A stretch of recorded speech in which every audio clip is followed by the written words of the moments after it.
Europe Schengen countries में मजबूत तरीन मईशत 9वें नंबर पर जो शेंगन कंट्रीज़ है और 54वें नंबर पर इंटरनेशनल रेटिंग है जिसकी मईशत के हवाले से और रोज़गार देने के हवाले से। इस मुल्क में आप जाएं, हो सकता है किस्मत बदल दे, मेरा ये व्लॉग किसी के काम आ सके। इस पे आपके सामने डिटेल रखता हूँ जी। बिस्मिल्लाहिर्रहमानिर्रहीम। ब्रेकिंग ऑल में इसके साथ मैं फैसल सैयद। उम्मीद करता हूँ आप जहाँ भी होंगे रब ताला की पनाह में आफियत से होंगे। आज ऐसे मुल्क में लिए चलते हैं जी। एक तो मैं आपके सामने रखता रहूँ ना कि जहाँ एंट्री लेवल है, मतलब है मैं लोगों की जो इस वक्त जितनी माली मुस्तकम है या कम मुस्तकम है उसके हवाले से व्लॉग बनाता हूँ कि जहाँ पर आपके पास पैसे नहीं हैं, वीज़े के आपके पास पैसे नहीं है, तो वो मुल्क मैंने कुछ दो व्लॉग्स में मैंने बताया था। अब यहाँ तो जाने के लिए वीज़े की ज़रूरत है और वीज़ा जो है वो कैसे हासिल करना है, कौन से वीज़े वहाँ मिल रहे हैं इस वक्त और वहाँ पर जॉब्स कितनी हैं, इस पे बयान करूँगा। मेरा ये चैनल प्लीज़ सब्सक्राइब कर दीजिएगा और बेल आइकन का बटन दबाने के बाद अपनी कीमती आरा से ज़रूर आगाह कीजिएगा। अगर आपको मुनासिब लगे तो इसे शेयर कर दें, हो सकता है किसी के काम आ जाए। नाज़रीन कराम, पिछले व्लॉग्स में बनाता रहा हूँ, इसमें बहुत सारे सवालात लोग करते हैं, तो इस हवाले से मैं कुछ तो जवाब देता हूँ और कुछ जो है वो इस काबिल ही नहीं होते कि जवाब दिया जाए। हमारे प्रोफेसर होते थे जहाँ हम स्टडी हमने की है, तो वो जब उनका एक स्टाइल होता था कि आप जब मैं लेक्चर दे चुकूँ तो किसी के सवाल ड्यूरिंग लेक्चर वो कहते थे कोई ना बोले, इसके बाद किसी के जहन में कोई सवाल आता है तो वो मुझसे करे। बहुत सारे सवालात होते थे, जवाबात होते थे और वो कुछ जवाबात वो नहीं देते थे। जब हम लेक्चर जो है, एक दफ़ा हम साहब ने पूछा, जनाब सर आप ये इनके जवाब नहीं देते, आप इसकी वजह क्या है? कुछ सवालों के जवाब देते हैं, कुछ के नहीं देते आप। तो वो कहते थे बेटा बात ये है कि मैंने आपको लेक्चर दिया, उसमें जो सवाल बनता है वो तो आप पूछें, मैं सवालात के जवाब देता हूँ, चवलों के जवाब मैं नहीं देता। तो बात ये है कि सवाल होना चाहिए जिसमें जान होनी चाहिए। और आइए शुरू करते हैं जी। पोलैंड के हवाले से यहाँ ये भी सवाल आते हैं, व्लॉग में डिटेल देता हूँ कि माली एतबार से आप करते हैं तो लोग पूछना शुरू हो जाते थे गोश्त हलाल है हराम है, कोई मस्जिद है या नहीं है, खाना किधर से मिलता है। मतलब खुद ही आप बहुत सारों को मैं वो नहीं कर सकता, कोट नहीं कर सकता। तो नाज़रीन कराम, ये जिस मुल्क में मैं जिक्र कर रहा हूँ ये है पोलैंड। पोलैंड जो है इस वक्त ये शदीद किस्म की लेबर शार्टेज का शिकार है। इसमें मैं सैलरीज भी आपके सामने रखूँगा कि एवरेज सैलरीज लेबर की क्या है और वहाँ अप्लाई करने का सब जो शोबे जहाँ जो शोबे हैं, मैं कोशिश की है कि मैं बता दूँ आपको सैलरीज वगैरह कितनी होती हैं और आपने अप्लाई कैसे करना है। ये इसके बाद बताता हूँ। पहले आप अगर शोबे बताएं इसकी, एक तो आपको बताऊँ इसकी आबादी तकरीबन 36 पॉइंट कुछ समथिंग मिलियन है, 36 मिलियन कर ले। 2022 का इसका लास्ट जो सेंसस हुआ उसके मुताबिक, अभी तो लेटेस्ट वो नहीं आया, मगर इसकी मईशत जो है वो शेंगन कंट्रीज़ यूरोप में 9वें मुल्क पर मजबूत है जी। और दुनिया की रैंकिंग में 24वें मुल्क 54वें नंबर पर ये आता है जो अच्छी सैलरीज देने वाला, और यूरोप में 9th नंबर पर है जो अच्छी सैलरी देता है। ठीक है जी। इसे अब किल्लत है अफरादी क़ुव्वत की, शदीद किस्म की, जैसा कि दूसरे ममालिक में मैंने बताया कि उसकी वजह भी मैं बता दूं कि शरह पैदाइश जो है वहाँ पर कम है, ज़ीरो से लेवल पे कुछ कम है, इसके साथ साथ है। और जो मेच्योरिंग जो है इस वक्त एज जो है, जो नौकरियां जहाँ से रिटायर हो रहे हैं, जहाँ बहुत सारी इस वक्त शार्टेज हो रही है, उसकी जो फिल करने की जगह वो उनके पास अपनी लोकल आबादी से कुछ नहीं मिल रही है। ठीक है जी। वो इंटरनेशनल उस पर अब निसार करें, फौरी एमरजेंसी है जी। 4-5 मुल्क है जिन्हें ये प्रॉब्लम हुई है, वो बाद में एक एक करके ब्लॉग बनाऊंगा। तो अब जो यूक्रेन से तकरीबन 20 लाख 2 बिलियन लोग आए जिन्हें इन्होंने एग्रीकल्चर के शोबे में एडजस्ट किया है। स्किल्ड और अनस्किल्ड शोबे में इनको ज़रूरत है जी बहुत ज़्यादा। अनस्किल्ड का अगर मैं जिक्र करूँ तो अनस्किल्ड शोबा जो है उसमें मैंने लिखा हुआ जी सबके लिए, उसमें एग्रीकल्चर है और कंस्ट्रक्शन है। ठीक है जी। एग्रीकल्चर और कंस्ट्रक्शन के शोबे में अनस्किल्ड लोग भी चलेंगे, स्किल्ड भी अनस्किल्ड भी। और जो आम लेबर है शॉर्टेज है वहाँ पर, उसमें सबसे ज़्यादा जो शोबे हैं वहाँ पर, हर शोबा है जी, हर शोबा है वहाँ पर। उसमें देखें अच्छा, अनस्किल्ड में हॉस्पिटैलिटी भी है जी, जिसमें ये होटल है और बाकी ये शोबे आते हैं अनस्किल्ड में। कंस्ट्रक्शन है, बाकी स्किल्ड जो शोबे हैं उसमें कंस्ट्रक्शन है, आईटी है, नर्सिंग है, फाइनेंस है और ड्राइवर्स हैं। इसके साथ है जी और एचआर, मैनेजमेंट,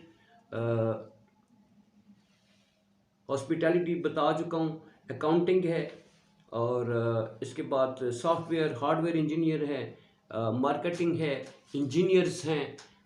ये बहुत सारे शोबे हैं जिसमें ड्राइवर्स वगैरह, ये देखें ड्राइवर की बहुत सारी फील्ड्स है। अगर सिर्फ कंस्ट्रक्शन का आप देख लें, कंस्ट्रक्शन में आप क्या समझते हैं कितनी है? एक कंस्ट्रक्शन का शोबा है, जो कंस्ट्रक्शन से वाबस्ता है वो लोग जानते हैं। कंस्ट्रक्शन के शोबे में क्या क्या है जी? इसमें इंजीनियर, प्रोजेक्ट मैनेजर हैं, कंस्ट्रक्शन मैनेजर जो उन्हें चाहिए, आर्किटेक्ट हैं, फिर surveyor, contractor, electrician, foreman, carpenter, plumber, ये सारे यहाँ पर जो इनको चाहिए इस वक्त भी। और कंस्ट्रक्शन इसके साथ जो मशीन ऑपरेटर्स होते हैं, मशीनिस्ट हैं, वो चाहिए, जो ये क्रेन ऑपरेटर्स हैं। फिर इन्हीं के साथ वाबस्ता ड्राइवर्स हैं जो लोडिंग अनलोडिंग का वो काम करते हैं। ये कंस्ट्रक्शन में मैं मुख्तसर बता रहा हूँ, बहुत लंबी वो है, वीडियो लंबी हो जाती है। फिर हॉस्पिटैलिटी का शोबा है जी, इसमें आपको पता है कि सियासत भी आती है, फिर होटलिंग भी आती है इसमें, फिर इवेंट्स भी आते हैं। बहुत वसी शोबा है जी, इसमें शेफ्स, कुक, फिर इवेंट मैनेजर, फिर बहुत सारे जो लोग इससे वाबस्ता हैं वो अप्लाई कर सकते हैं। डिटेल में जो अप्लाई करना चाहते हैं उन्हें पता है, मगर स्किल्ड लोग जो हैं वो स्किलनेस क्या चाहिए वो भी बताता हूँ। अकाउंटेंट्स वगैरह भी हैं। अच्छा जी, अब मैं आपको, जैसा कि मैंने बताया, हॉस्पिटैलिटी जो है इसके शोबे में जो इससे वाबस्ता लोग हैं उनकी सैलरी है 3.5 लाख से 12 लाख रुपया। 3.5 से 12 लाख रुपया बनते हैं जी। इसमें वहाँ के अकोमोडेशन के ये खर्चे क्या, मैं इसके आगे चल के बताता हूँ, पहले सैलरीज बता दूँ आपको। अकाउंटेंसी जो है उसमें 26,000 जो है पॉलिश ज़लाटी हैं जी, ये तकरीबन बनते हैं 20 लाख के करीब बनते हैं, ये सैलरी जो बनती है। ठीक है जी। इसके मार्केटिंग सॉफ्टवेयर, मतलब है कम से कम जो लेबर है, एवरेज लेबर जी, माठी जो लेबर होती है वो 5,000 ज़लाटी उसकी पॉलिश करेंसी है जी। और ये तकरीबन 3.5 लाख रुपया कम से कम जो होता है ना, कम होती है, यहाँ से ऊपर जाती है, नीचे नहीं सैलरी आती, वो है 5,000 ज़लाटी। और ज़्यादा से ज़्यादा जो है ये 15,20,000। आगे मैं आपको बताता हूँ। बड़ी दिलचस्प ये हैं जी, और आपकी मेरा ख्याल है जानना चाहें तो जा सकते हैं। अच्छा जी, 40 आवर्स है, 40 घंटे हफ्ते में काम करना होता है। ठीक है जी। अब इसमें अगर आपको बता दूं, सॉफ्टवेयर इंजीनियर की जो तनख्वाह है वो 8,000 से शुरू होती है। 8,000 से लेके 14,000 इनकी ज़लाटी हैं जी। अब 8,000 को 70 से आप ज़रब दे दें, एक पॉलिश जो ज़लाटी है वो 70 रुपये 4 पैसे के बराबर है जी। ठीक है जी। तो 8,000 को 70 से ज़रब दें, ये स्टार्टिंग पे है सॉफ्टवेयर इंजीनियर की। और इसके बाद है जी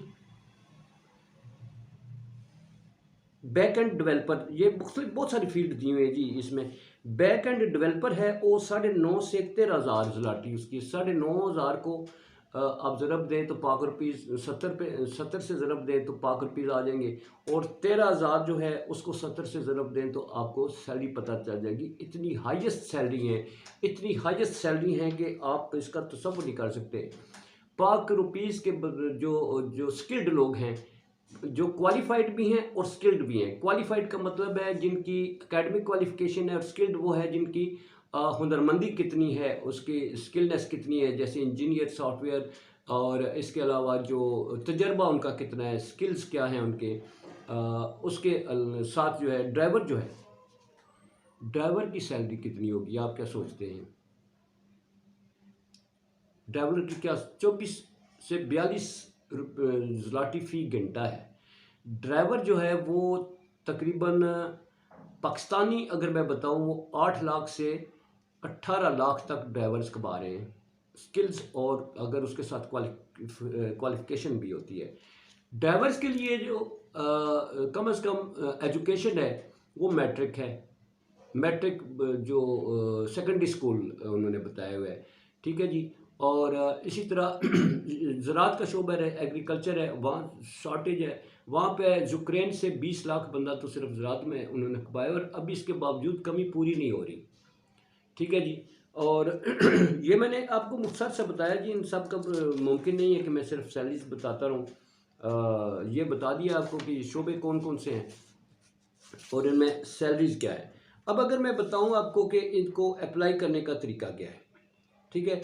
प्रोसेसिंग जो है वो 4 से 6 हफ्ते लगते हैं जी, ठीक है जी, प्रोसेसिंग टाइम होता है। वर्क परमिट इसका जो स्टेटस है वर्क परमिट का है। अगर आप जाए ना विज़िट वीज़े पे, विज़िट वीज़े के बाद जाके उसे उसमें जॉब जो है वो ले सकते हैं, मगर थोड़ा सा मुश्किल होता है। हर मुल्क जो है कनाडा नहीं होता, ठीक है जी, इसलिए ये पॉलिश मुल्क है। और इसके थोड़ा सा ये बताऊँ, इसके पाकिस्तान के साथ एक वाक़या हुआ था। भुट्टो के दौर में कराची के एयरपोर्ट पर पॉलिश सफ़ीर था जो, उसे एक ये जो टैंकर नहीं होते पेट्रोल वाले, वो उसने ऊपर चढ़ा दिया था और उसमें कितने बंदे मार दिए थे। वो जा रहा था अलविदाई, उसका वो था कि जाने की वो तकरीब थी, जैसे अलविदा करते होते हैं वो नीचे दिया था वैसे। जो पॉलिश एयरफोर्स है उसके लिए पाकिस्तान एयरफोर्स की बड़ी खिदमत हैं उनकी ट्रेनिंग के हवाले से जो है, ठीक है जी। तो इसलिए ये मुनफरद किस्म के ताल्लुक भी हैं। अच्छा जी, अब बताते हैं आपको इसका वीज़ा फ़ीस। वीज़ा फ़ीस है 80 यूरो है इसके, ठीक है जी। प्रोसेसिंग टाइम मैंने बता दिया है। टिकट इसका तकरीबन 2 सवा 2 लाख रुपए टिकट है इसका एक तरफा। अब एप्लीकेशन फॉर्म कैसे भरना है, इससे पहले मैं ये बता दूं ना, अभी मैंने बताया था कि आपकी वहाँ पर महंगाई कितनी है। बहुत सारे लोग ये कहते हैं महंगाई कितनी है, परचेज पावर कितनी है। एक तो आपको ये बता दूं कि आसानी से आपको जॉब्स मिलती हैं। जॉब हासिल करने में कोई आपको मुश्किल नहीं है क्योंकि सफीयर शॉर्टेज है वहाँ पर। और रहने सहने की अगर आप मैं बताऊं आपको, तो वो 1500 जो वहाँ के ज़लाटीज़ हैं वो आपका महीने का ख़र्चा है। अब ये 1500 ज़लाटी जो है ये नहीं है कि आपके अपार्टमेंट का किराया है, इसमें आपका रहने का ख़र्चा, खाने पीने का ख़र्चा और आने जाने के अखराजात जो आते हैं सिर्फ 1500 ज़लाटी हैं। यहाँ से आपको एहसास हो जाएगा कि वहाँ पर आपकी जो है वो अकोमोडेशन और खाना पीना महंगा नहीं है, सस्ता है। सस्ता है इस वक्त वो जो पोलैंड है। अब अप्लाई करने के लिए जनाब अगर आपको बताऊं, कम से कम जो लेबर है वो जो 5 लाख वहाँ कमा रहा है ना, 5 लाख महीने का, तो वो 5,000 उसकी ज़लाटी हैं। तो 1500 निकाल दें तो बाकी तो बचत होती है ना उसकी, ठीक है। उसमें कितना खर्चा है, 1.5-2 लाख खर्चा है, तो बाकी 2.5 से 3 लाख वो बचा के घर बेच सकता है। डिटेल इसलिए बता रहा हूँ जी कि ये सवाल इस तरह के आ रहे होते हैं मुझे।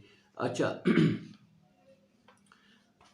इसमें अप्लाई करने का तरीका जी कि पोलैंड इसका जो एप्लीकेशन फॉर्म है इसका एक तो वो आपको मिलेगा, वो आपने लगाना है, कलर्ड फोटोज़ लगाने हैं आपने, और वहाँ पर आपने जो रहने का सबूत वो होता है होटलिंग, होटल चार्जेस जो हैं वो आपने होटल बुकिंग जो है वो आपने शो करनी है, होटल बुकिंग होगी। इसके बाद वर्क परमिट की कॉपी, हेल्थ इंश्योरेंस ये बहुत ज़रूरी है जी, हेल्थ इंश्योरेंस चाहिए आपको, और वर्क परमिट ओरिजिनल चाहिए होता है और कॉपी दोनों चाहिए होती हैं। एम्प्लॉयमेंट लेटर होता है जो वहाँ से कंपनी आपको भेजती है, और टिकट बुकिंग जो है एडवांस वो भी आपके साथ होनी चाहिए। ये आपको मिल जाती है, ये नहीं होता कि टिकट आपने ख़रीदना होता है, ये आपको बुकिंग करवानी होती है। इसी तरह होटल की बुकिंग है, वो भी ये नहीं होता कि आपने यहाँ से पैसे पे करने हैं, एडवांस बुकिंग होती है, वो आप जानते हैं। अगर नहीं जानते तो वो आप डिटेल जान सकते हैं। अच्छा जी, इसके बाद होता है वर्क एक्सपीरियंस सर्टिफिकेट, जो आपका तजर्बा है, एक्सपीरियंस है जो आपका, उसका सर्टिफिकेट होना चाहिए। और मतलब सीवी होना चाहिए। एकेडमिक और स्किलनेस के जो आपके जितने भी सर्टिफिकेट्स हैं वो साथ होने चाहिए जी। और पुलिस क्लियरेंस सर्टिफिकेट बहुत ज़रूरी है जी, पाकिस्तान से तो और ज़्यादा ज़रूरी है। और बैंक बैलेंस। अब नाज़रीन कराम आप पूछेंगे बैंक बैलेंस क्यों कितना चाहिए, जो वैसे उसकी कोई वहाँ पे मेंशन नहीं किया हुआ कि बैंक बैलेंस कितना चाहिए होता है।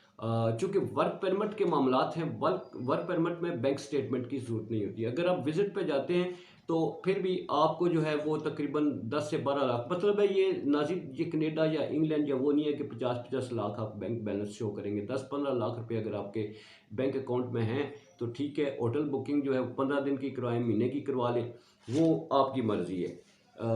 अब ये अप्लाई इनके यहाँ पर एम्बेसी नहीं है, ये भी आपको बता दूँ। यहाँ कौंसल खाने हैं, वो इस्लामाबाद, कराची और लाहौर में कौंसल खाने हैं जी। और वहाँ एप्लीकेशन आपकी वो जो है 1-2 माह में इसकी 4 हफ्ते में प्रोसेसिंग हो जाती है। और फ़ीस मैंने आपको बता दी है जी। और बाकी इतना ही अभी तक के लिए। अगर आपको इसके अलावा कोई जहन में सवाल आता हो, मैंने हर चीज़ आपको सैलरीज भी बता दी हैं, हर चीज़ अप्लाई करना भी बता दिया है, इसकी डॉक्यूमेंटेशन क्या चाहिए। तो इसके अलावा मज़ीद अगर आपकी कोई क्वेश्चन बनता है नाज़रीन इकराम, तो वो ज़रूर आप कीजिएगा। इस वीडियो को अगर आपको पसंद आई हो तो शेयर ज़रूर कर दीजिएगा। मैं ऐसी वीडियोस के शेयर करने का कहता हूँ, बाकी मैंने कभी किसी को ज़हमत नहीं दी शेयर करने की। वो शेयर करने का, ऐसी वीडियोस का ये मतलब होता है कि हो सकता है कि किसी मेरी इन्फॉर्मेशन किसी के काम आ जाए। तो ख़बरें तो आप सुनते रहते हैं, मेरी सुने या किसी और चैनल से सुने, वो एक अलग बात होती है, मगर इसमें किसी का फ़ायदा भी पोशीदा होता है। इजाज़त चाहूँगा। पाकिस्तान जिंदाबाद, पाक अफवाज जिंदाबाद।